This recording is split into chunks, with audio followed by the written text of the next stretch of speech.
Roman Empire. After a decade of barbarian terror, the empire's brilliant general Marius grabs the reins of power, turning Rome's volunteer militia into the greatest fighting force the world has ever known.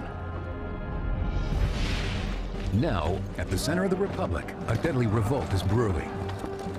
The bloody death of a gladiator slave is the ultimate spectator sport. By the 1st century BC, it's no longer a game, and the slaves explode in rebellion against their masters. Their leader, history remembers as Spartacus.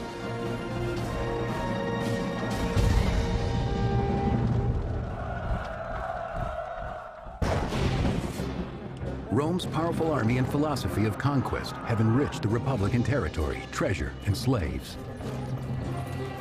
Captured on the battlefield or in conquered towns, the slaves become a commodity. Slaves were people, and the Romans knew it, but they pretended that slaves weren't people, that they were tools with limbs and arms and voices. Between the 3rd and the 1st centuries BC, the Roman Republic expands from central and southern Italy to encompass almost all the Mediterranean. And so the slave markets fill, and eager buyers pick over the merchandise. If 30% of the population of the Italian peninsula was enslaved in the 1st century BC, that would be roughly equivalent with the number of slaves that there were in the American South on a per capita basis, where it's true that probably 35% of the population was enslaved in, say, the 1850s.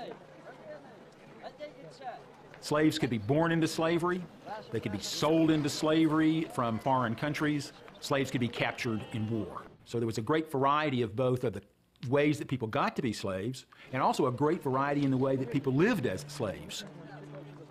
1st century Roman landowner Columella gives buying advice. My first warning is not to appoint a farm manager from the kind of slaves who please with their bodies. Rather, you must select a man who from childhood has been made hard by field work, who has been proven by experience. Not all slaves are destined for field work. The strongest are reserved for sport, to train for the arena as gladiators.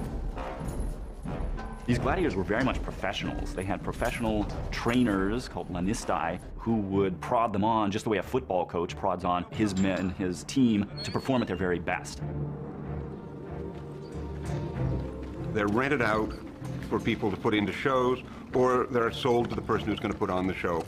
They tend to be regarded in this way as being the lowest of the low, people whose bodies are at the disposal of others.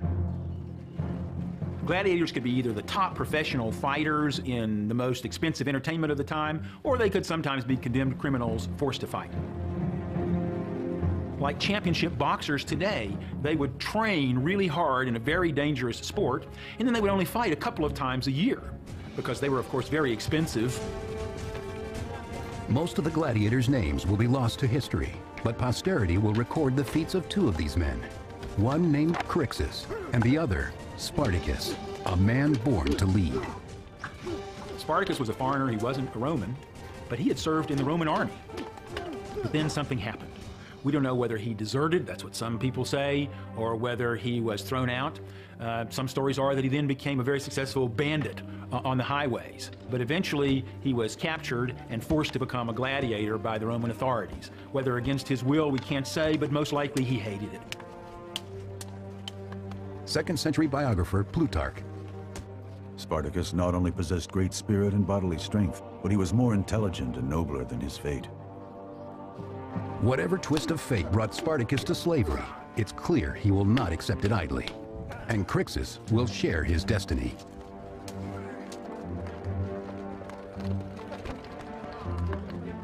Few gladiators live to retire. Most die a horrible, violent death, whether in a small regional arena or a great coliseum. Sometimes the crowd is asked to choose the weapons, relishing the violence to come.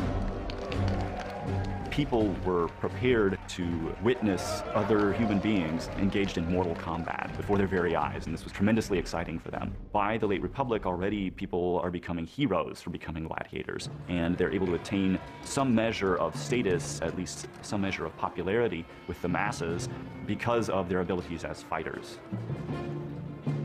By the luck of the draw, the gladiators learn who among them will be the first to die.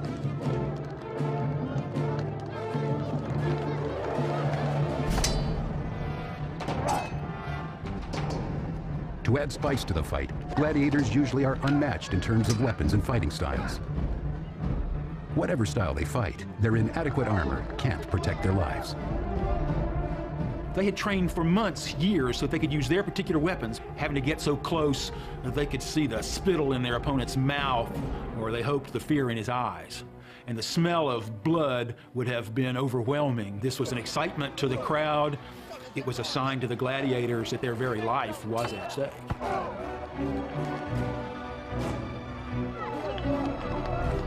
It's like a terrible dance of death for the pleasure of the crowd.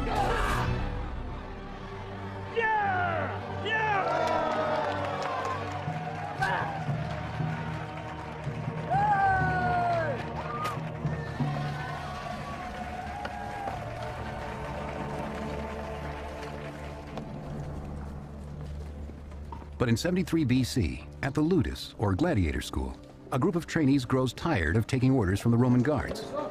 They decide that if death awaits them, it will not find them in the arena. Abused and angry, they conspire to put their lives and their training on the line to change their fates. According to 2nd century historian Appian, Spartacus, joined by his fellow gladiator Crassus, masterminds the plan. He persuaded about 70 of the enslaved men to risk a break for freedom, rather than to allow themselves to be put on display for the entertainment of others.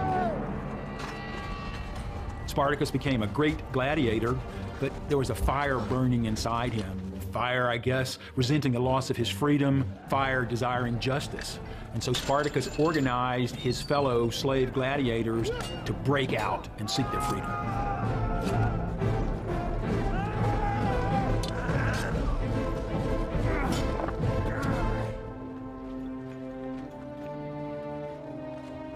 The local militia, unused to combat, are wary of the rebels they hunt.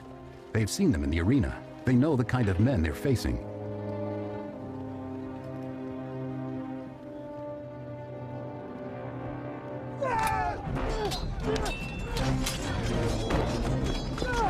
Second-century biographer Plutarch. The gladiators repelled those who were coming out of the city of Capua and seized from them many weapons that were more suitable for warfare. They happily made the exchange, throwing away their gladiatorial armaments, which they viewed as dishonorable and barbaric. As their leader, Spartacus takes his men from slavery to warfare, leaving Roman corpses in their wake. Having defeated the local militia, Spartacus leads his slave army from the city of Capua to Mount Vesuvius, where they seek refuge and make camp at the top of the steep ridge. Spartacus, along with his co-conspirator Crassus, have slipped the grasp of Roman authorities. Now they must prepare their men for the inevitable battles to come. Spartacus had the personal glow and strength that would make people want to follow him, even on this dangerous escape from the gladiator school jail. Mount Vesuvius was an active volcano. It was a dangerous place to hide out, but Spartacus knew that he and his escaped gladiators could find a position on Mount Vesuvius to organize and plan. But a messenger comes to warn Spartacus that the Romans are setting up camp below to seal them in. The Senate has sent in Commander Clodius Glaber to corner the rebels and halt the rebellion.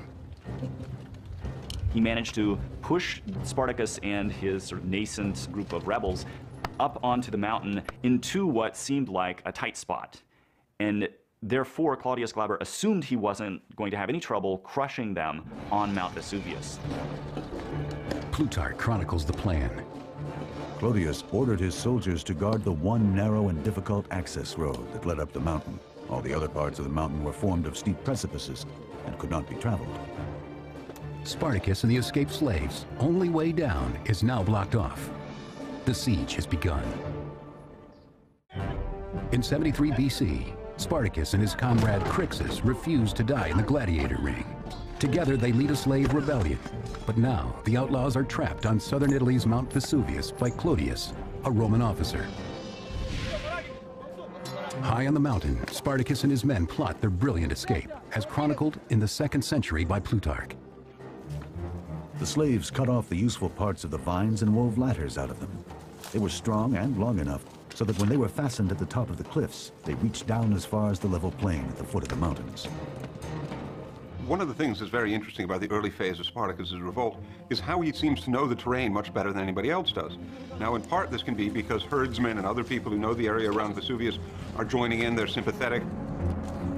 The slaves who joined Spartacus and his group from the countryside were probably, in the beginning, mostly the herdsmen, who were these slaves living independent, who already had weapons and were in top physical condition, who became then the soldiers for this gladiator-led army.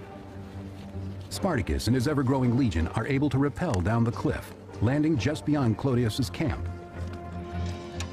Down below, the Romans underestimate the slaves' resolve.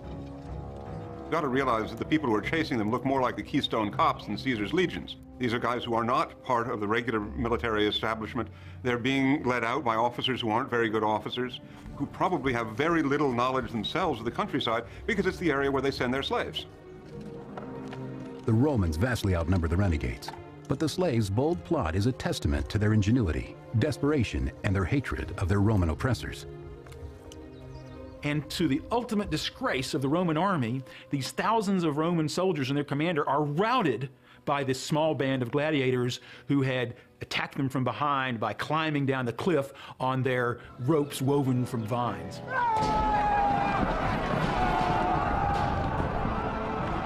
With this success, the movement grows, according to historian Appian. Many fugitive slaves and even some free men from the surrounding countryside came to this place to join Spartacus. They began to stage bandit raids on nearby settlements. Since Spartacus divided the profits of his raiding into equal shares, he soon attracted a very large number of followers. The one group that Spartacus did not accept into his rebel band were deserters from the Roman army, which may seem odd, and yet it makes perfectly good sense. These people were precisely the ones who had chickened out.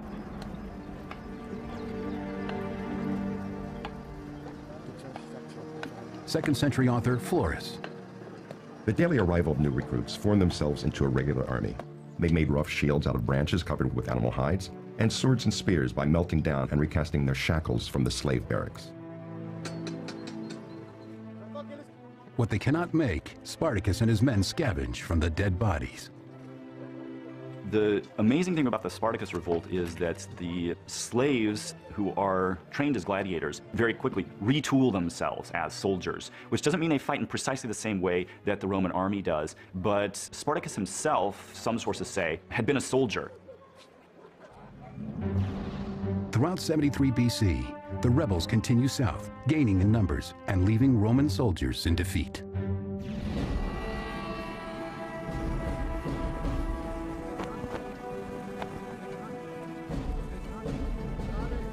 The Senate calls for another magistrate, Commander Publius Varinius, to stop them. A keen horseman, Varinius brings his best stallion with him, as well as the traditional Roman symbol of power called the fesces, a bundle of wooden rods surrounding an axe.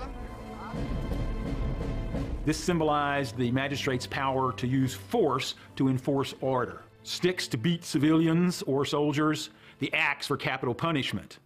The axe was only put into the fasces when the commander is outside of Rome, because on military campaign, the commander has martial law power over his troops. But symbols seem to be of little use to Varinius against a slave army. Spartacus' troops have already bloodied his own, killing his co-commander. Varinius prepares his remaining men for the battle to come. Spartacus, familiar with Roman strategy, stays one step ahead, according to the historian Sallust. To avoid a surprise attack while they raided the countryside, the rebels propped up fresh corpses at the gates of their camp so that the Romans would be led to believe that guards had been stationed. With the decoys in place, the renegades are free to attack the Romans at will, catching them completely by surprise. Spartacus's force is really fearsome. The officer corps, if you will, are these superbly trained, really tough, experienced gladiators. So they want revenge. This army wants freedom, but they also want to show their Roman masters that they are men, not just tools. Through his ingenuity, Spartacus scores another victory over the arrogant Varinius and takes prisoners from the Roman army. Second-century historian Appian records Rome's humiliation. The Romans did not yet consider this a real war, but rather raids and predations of bandits. But these bandits defeated the Romans. Spartacus even captured Varinius' own horse right from under him. This Roman commander was that close to being taken prisoner by a gladiator. The victory is all the sweeter when Spartacus steals the fasces, the ultimate symbol of Roman power. When Spartacus surprises Varinius in battle and manages to capture not only his horse out from under him, but also his fasces, this is a tremendous blow to the credibility of Varinius, but also to the power of the Roman state symbolized in those fasces. Spartacus becomes a figure of fame and fear, and now commands 70,000 rebels. But tension builds between the army's popular slave general and his friend Crassus.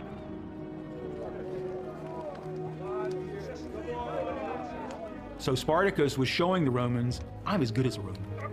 I, Spartacus, I fought in the Roman army. I have the same understanding of freedom. I have the same understanding of the value of life and death for every man, slave or free. But Crassus becomes consumed with his desire for revenge. He shows the captured Roman soldiers no mercy, writes 5th century historian Orosius. They staged gladiatorial games, using prisoners they had taken. Those who had once been the spectacle were now to be the spectators. The slaves grew more violent with their success. Crassus spurs them on, while Spartacus pleads for order. Their unity begins to falter.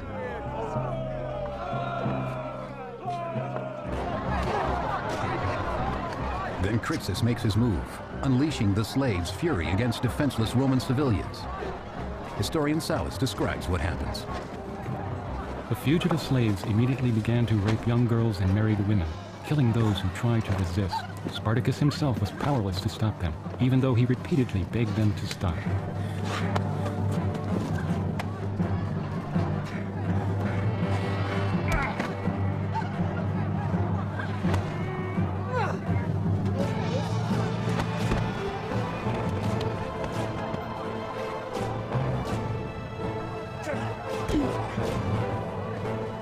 Until now, the slaves were unified against Rome.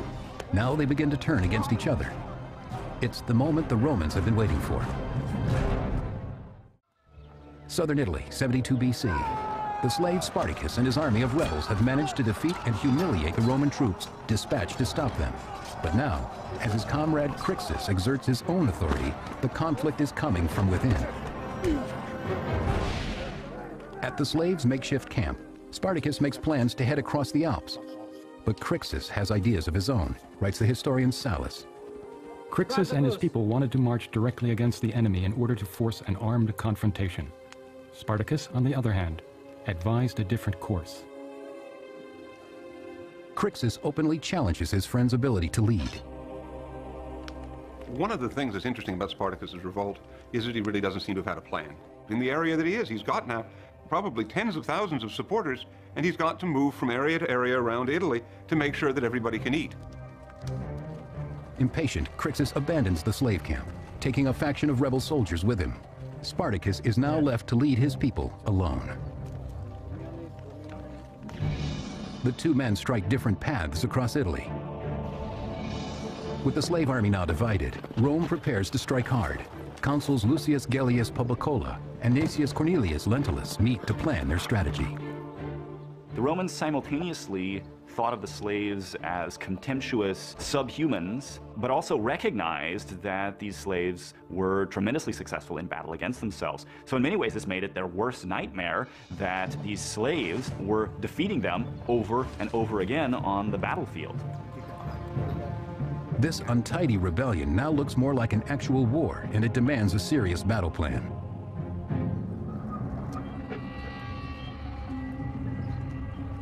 Every village Spartacus enters could hold a trap or an ambush, or sometimes, according to Sallust, a friend. Many slaves in the towns were by nature sympathetic allies and offered things that their masters had hidden away, or dragged out their masters themselves from their hiding places. These nobles are given as prizes to the army, to further humiliate the Republic's aristocracy. From his fellow slaves, Spartacus also gathers food, weapons, and more soldiers for his cause. But Rome's efforts also increase. In the Garganus Mountains of Italy's east coast, Crassus and his faction are hunted down by Roman commander Gellius' troops. The writer Plutarch records it. Gellius made a sudden surprise attack on Crassus' forces, who, because of their arrogance, had separated from Spartacus. The historian Appian. Crassus was in command of 30,000 men. 2/3 perished, including Crassus himself.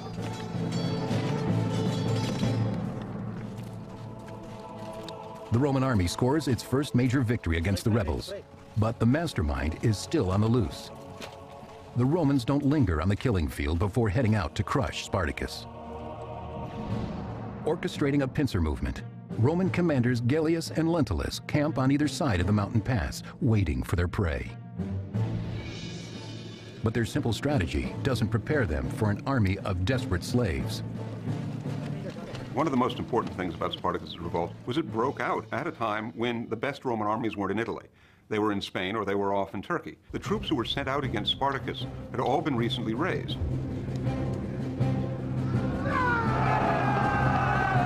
The historian Appian. Spartacus turned on them one after the other and defeated each Roman army in turn. The Romans were forced to flee from the field of battle in great confusion and uproar.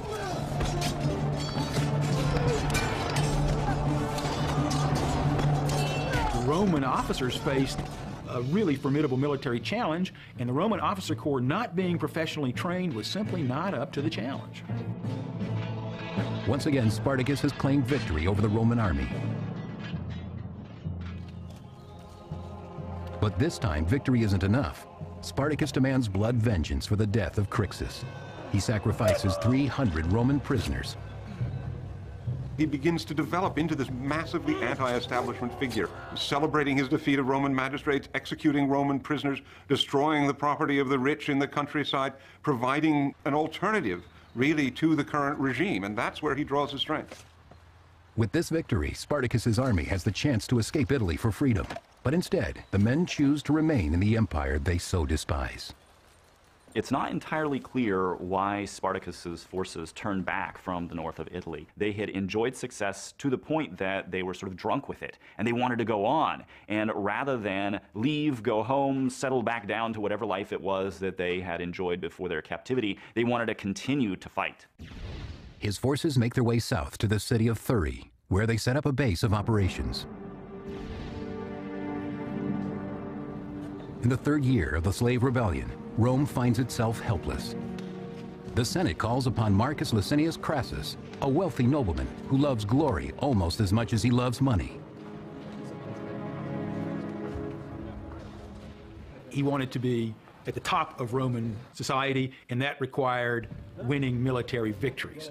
And so he was eager for the chance to defeat Spartacus, which he thought would be easy because slaves, after all, couldn't be seriously dangerous. But Crassus, learning from the failure of others, will not underestimate his foe. A strict disciplinarian, he takes his assignment seriously, for his glory and for the good of Rome. Spartacus's growing army of rebellious slaves have become well organized and apparently unbeatable. Now Marcus Licinius Crassus has devoted himself and his considerable forces to their destruction. But Crassus finds the Roman force undisciplined, cowardly, and ready to retreat in battle. Crassus will not stand for this. After suffering a humiliating defeat against the rebels, he takes drastic action. He will teach his troops the meaning of obedience through the penalty of decimation. Decimation was a terrifying punishment because men were just arbitrarily taken out, every 10th man. Maybe you hadn't run away. Maybe the rest of the unit had run away and you had stayed to fight. But if there were no witnesses, you could be pulled out as the 10th man. So you're an absolute terror standing in the line as to whether you're going to be the one who's going to be taken out. And then your death is going to be horrible because your friends are going to have to beat you to death with sticks and clubs. It's not going to be a quick, easy, or honorable death. You're not going to be stabbed or allowed to commit suicide. You're going to be disgraced, and it takes a long time to be beaten to death. Through decimation, Crassus makes his troops fear him more than they fear Spartacus, their enemy. It was meant to shame the men who are doing the beating, as well as the man who's killed, even though he might not have been personally a coward. In the name of discipline, as many as 4,000 men meet their agonizing death this way. But but the brutality makes its point. Crassus scores a victory in his next battle against the rebel army.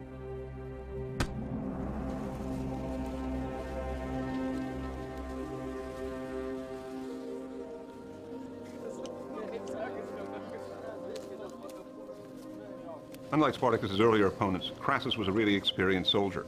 He knew how to train an army, he knew how to deploy an army, he had the necessary experience.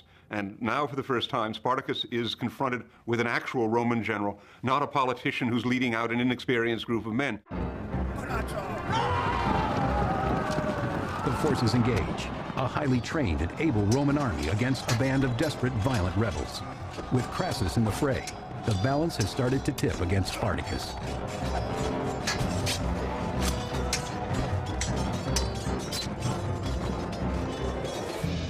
Pursued by Crassus's army, the renegade slaves flee to the south, but Spartacus has already planned his next move. Pirates control the waters around Italy. Like Spartacus, they live in defiance of Roman law, or any law. They answer only to gold, and they traffic in slaves.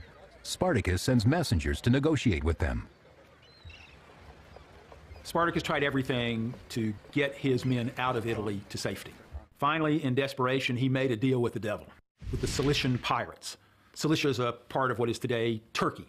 And they were famous, these pirates were, for attacking shipping, but they were also famous as the biggest slavers in the Mediterranean. Cilician pirates made lots of money by capturing and selling slaves. So Spartacus had to know that when he made a deal with the Cilician pirates to bring their ships to Italy and evacuate his men, that there was a real danger that the Cilician pirates would simply sell his men back into slavery.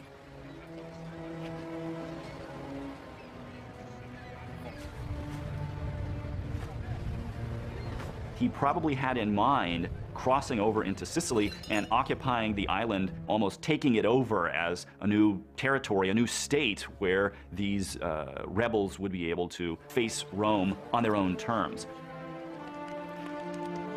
The slaves and the pirates strike a deal. The Cilicians agree to transport 2,000 of the slaves to Messina in Sicily.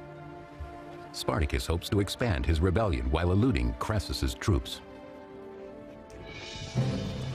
They haven't a moment to lose as the legions of Crassus close in, prepared to trap and slaughter the slaves like feral beasts.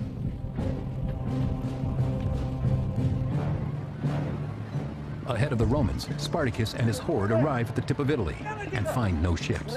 The pirates have betrayed them, and the Romans are closing in. Now Spartacus has to try to fight his way out of Italy against an army that's been restored to discipline by Crassus, that's there in force, and that will finally be able to display the tactics and the discipline that made a Roman army so formidable.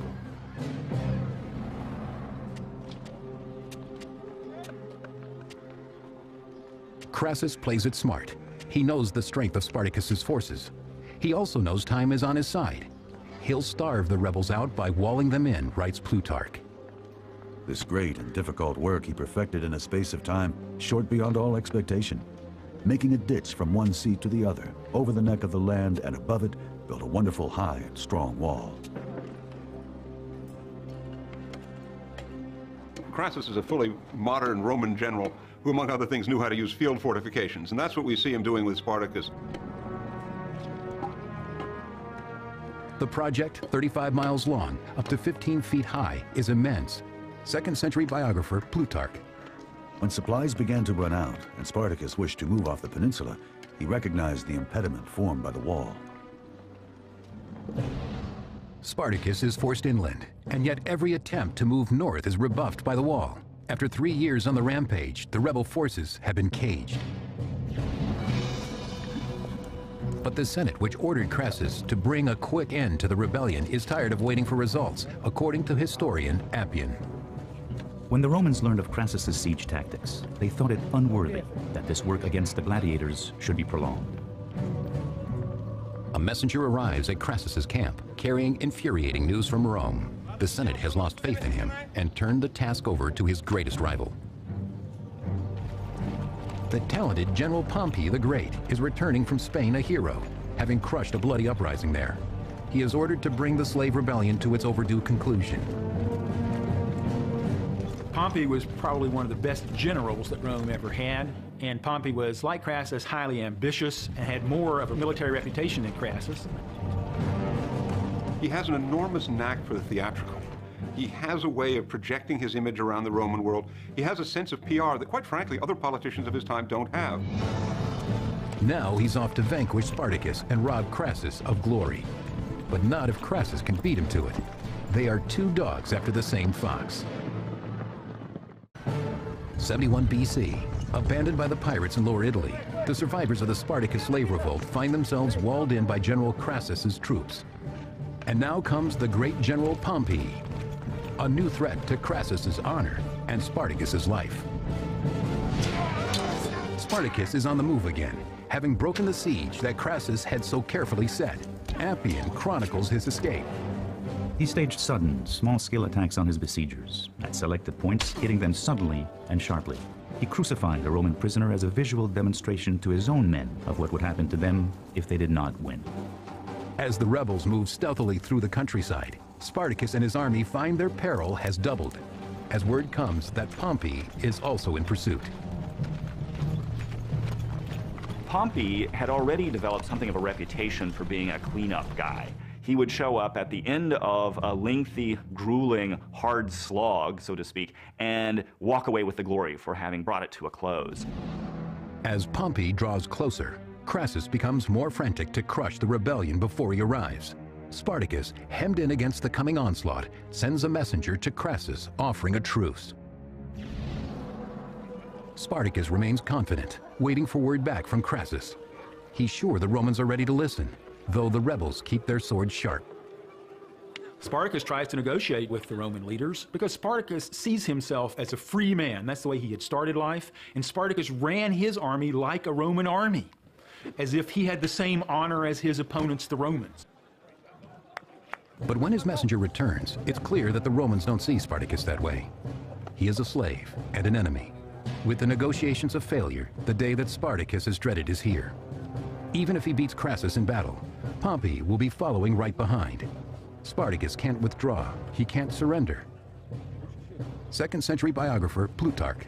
Spartacus recognized that his hand was being forced and arranged his whole army into battle formation. When his horse was brought to him, Spartacus drew his sword and killed the animal. He proclaimed that should he win the battle, he wasn't going to need a horse. He would have thousands of horses at his disposal. Should he lose the battle, he also wouldn't need a horse. That is to say, he had dismounted, he had joined the foot soldiers in his troop, and he had gotten out there to fight it out to the finish. Crassus and his army meet Spartacus near Brundisium, on the heel of Italy.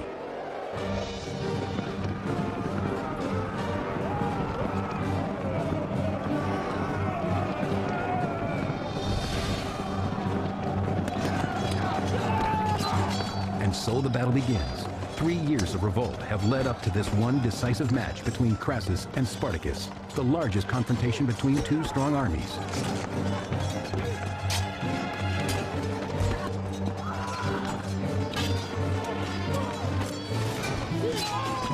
One source reports that he was wounded in the leg and was so crippled up that he had to get down on his knees, but he refused to quit fighting.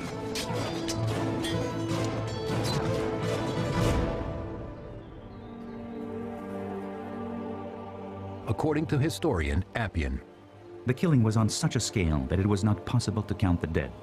The body of Spartacus was never found. Spartacus never took the opportunity to get away, which he might well have done individually.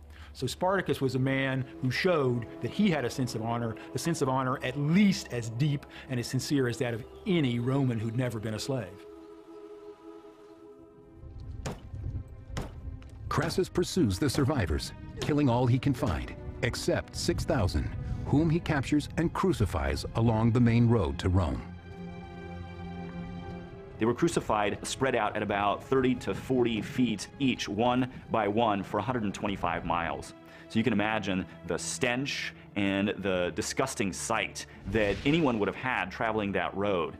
If you were a Roman, this stench would have smelled like dead slaves to you. You were glad to see these people, albeit in their disgusting, decaying form. If you were a slave, this was a message. This was what awaited you if you rebelled against the power of Rome. Crassus vanquishes the slave rebellion, though some of the rebels are lucky enough to dodge the slaughter, until Pompey, true to form, has the last laugh.